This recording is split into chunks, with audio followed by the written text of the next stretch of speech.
La vida no avisa cuando estás desperdiciándolo todo, solo continúa, silenciosa, como el agua de un río que corre, corre, hasta que un día te das cuenta de que ya estás demasiado lejos de la orilla. Aquella mañana, Lucas lo entendió por primera vez. El despertador sonaba por tercera vez, iluminando con su luz fría el cuarto desordenado. Cuentas tiradas por todas partes, ropa arrugada sobre la silla y un viejo cuaderno abierto en el suelo, en una página donde él mismo había escrito, años atrás, «Plan para cambiar de vida». Leyó esa frase como si fuera de otra persona. Susurró con la voz rasgada, «Cambiar de vida». Sí, claro. Se levantó con ese peso de quien sabe que llega tarde, no a un compromiso externo, sino a su propia historia. Tenía 32 años, un trabajo que no odiaba pero tampoco amaba, una lista de sueños siempre aplazados para después, y una culpa silenciosa siguiéndolo en cada paso. Mientras se ponía una camiseta cualquiera, sus ojos se fijaron en el reloj de pulseras sobre la cómoda.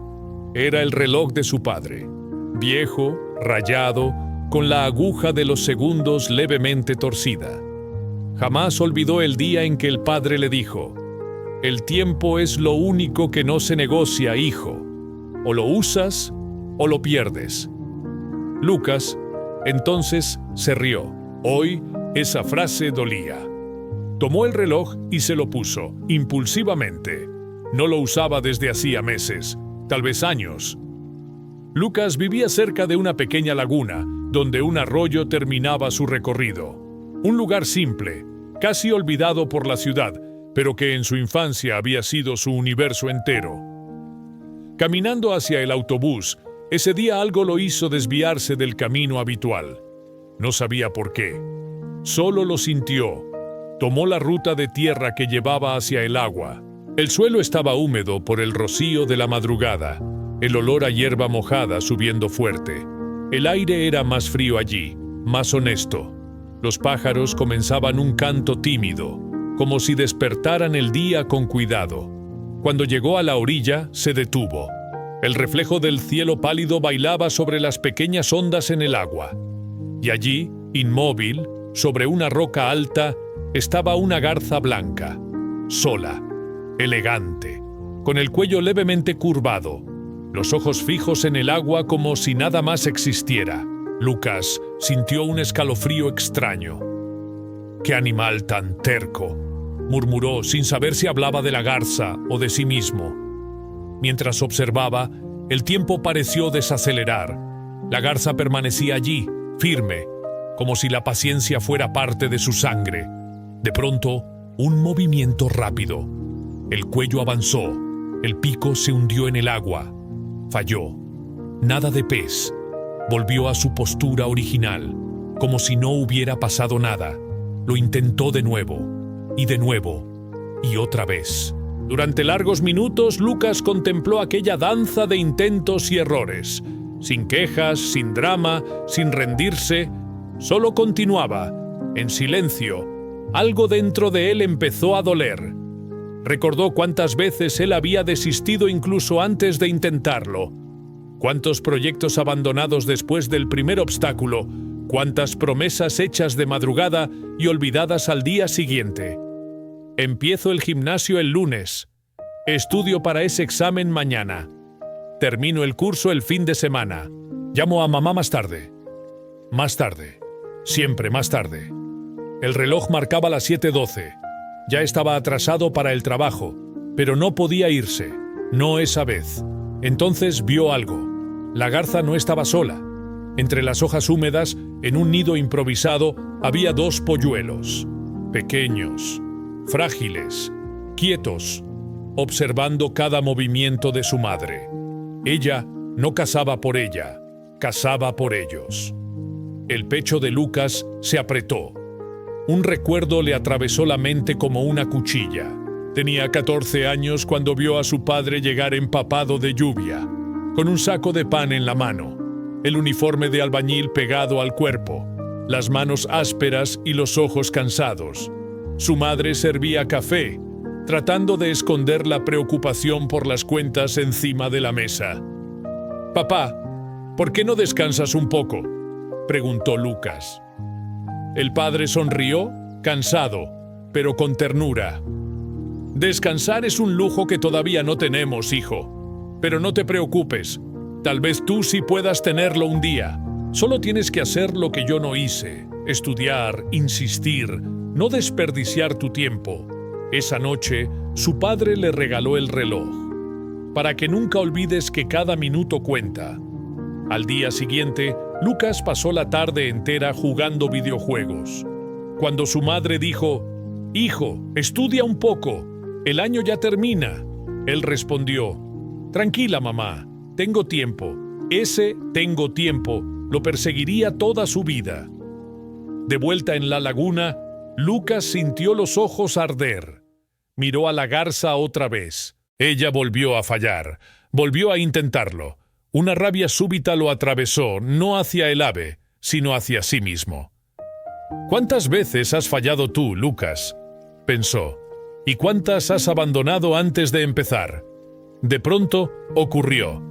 En el siguiente movimiento, la garza salió del agua con un pez pequeño atrapado en el pico. No era grande, no era perfecto, pero era suficiente. Ella caminó hasta el nido con una delicadeza sagrada. Los polluelos se movieron, hambrientos. La garza partió el pez en pedazos y los alimentó, paciente, amorosa. Luego, delgada y cansada, regresó a la roca, a empezar de nuevo. Lucas tragó saliva, sintiendo la garganta cerrarse. La garza no se quejaba del agua fría, no se lamentaba del viento, no culpaba a nadie por el cansancio. Hacía lo que tenía que hacer, por amor, por responsabilidad, por sacrificio. Lucas sintió vergüenza. Vergüenza de cada mañana en que pospuso el despertador.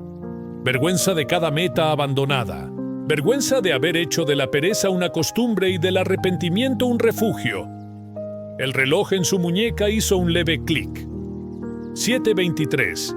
El celular vibró. Era un mensaje del jefe. «¿Recuerdas la presentación de hoy, verdad? Es importante». El estómago de Lucas se hundió. No había preparado nada. Había pasado el fin de semana tirado en el sofá, desplazándose por el teléfono mientras decía: «Luego lo hago». No lo hizo. De nuevo. Sintió el miedo, la culpa, la tentación familiar de inventar excusas. Podía mentir, decir que estaba enfermo, que hubo un imprevisto. Pero entonces vio a la garza, ese animal que no sabía ni que él existía, pero que, sin querer, lo estaba poniendo frente a su verdad más incómoda. «Soy un cobarde», susurró. Una hoja seca cayó cerca de sus pies, flotando en la orilla. Fue suficiente para que algo dentro de él despertara. En el autobús, camino al trabajo, Lucas sentía el corazón acelerado. Las manos le sudaban. Sabía que enfrentaría las consecuencias de su propia pereza. Cuando bajó del autobús, el reflejo del vidrio de la empresa le mostró un hombre cansado, apagado, gastado. Por un momento, estuvo a punto de darse la vuelta y huir. Ese fue el instante en que casi desistió, pero el brillo del reloj en su muñeca lo detuvo. La frase del padre volvió como un susurro inevitable. «El tiempo no se negocia, hijo». Entró. En la reunión, frente a todos, el jefe preguntó: «Lucas, ¿puedes empezar?». Él tragó saliva. El silencio pesaba, y por primera vez en mucho tiempo, eligió decir la verdad. «Fallé», dijo con la voz temblorosa. «No preparé nada. Fui perezoso. No tengo excusas». El silencio se hizo largo, incómodo.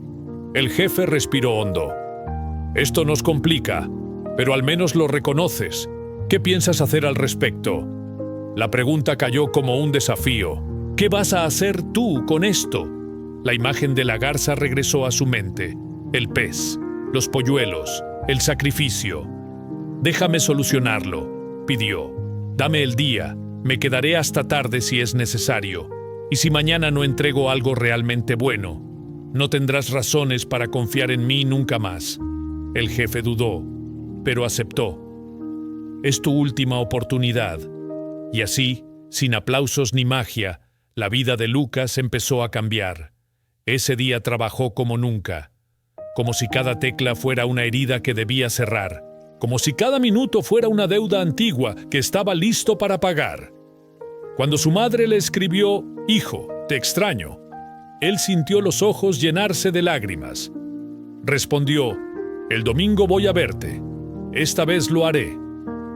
Cerca de las 23:00 terminó la presentación. Cerró la laptop y, por primera vez en mucho tiempo, lloró. No de derrota, sino de dignidad, de haber elegido no huir, sacrificarse, hacer lo correcto aunque duela, aunque nadie lo aplauda. Eso también es amor propio. Al día siguiente, la presentación fue mejor de lo esperado. El jefe no sonrió, pero la decepción había desaparecido. Cuando salió, no fue directo a casa, fue a la laguna. El sol caía, tiñendo el cielo de naranja y rosa. El viento levantaba pequeñas ondas sobre el agua. Y allí estaba, la garza, en su roca, en su vigilia, en su sacrificio diario. Lucas se sentó en la hierba, observó en silencio, vio el ciclo completo, la paciencia, el error, el intento, el acierto, el alimento, el regreso. Se le humedecieron los ojos. «Gracias», murmuró, «porque a veces, para despertar, no necesitas un milagro, necesitas un espejo». Y la garza había sido ese espejo. Recordó de pronto la voz del padre. «No seas perezoso, Lucas. Hay momentos que solo pasan una vez». La garza levantó vuelo, cortando el cielo como una línea blanca en un cuadro rojizo. Cuando desapareció en el horizonte, Lucas sintió un vacío breve, seguido por una claridad profunda. La vida estaba preguntándole, «¿Y ahora? ¿Qué vas a hacer con esto?». Abrió su viejo cuaderno, buscó una página en blanco y escribió: «Despertar en el primer sonido. Disciplina, no excusas. Ver a mamá cada domingo. Cuidar mi cuerpo. Estudiar 1 hora diaria. Actuar aunque no tenga ganas. Recordar a la garza cuando la pereza vuelva». Cerró el cuaderno, se levantó, respiró profundo y empezó a caminar. Sabía que fallaría de nuevo algunas veces. Sabía que habría días difíciles. Sabía que la pereza regresaría, disfrazada de descanso merecido. Pero también sabía algo más. Ya no era el mismo. Había visto el valor del sacrificio. Había visto lo que significa insistir. Había visto que la vida recompensa a quienes no se rinden, aunque nadie esté mirando. Antes de llegar a casa, miró el cielo lleno de estrellas y murmuró: «No seré más perezoso. Esa garza me mostró el verdadero valor del sacrificio». Y si tú escuchaste esta historia hasta aquí, quizás esa garza también te mostró algo a ti. Porque al final la pregunta no es si puedes. La pregunta es: ¿estás dispuesto a sacrificarte por el futuro que dices querer? Y esa respuesta, solo tú puedes darla.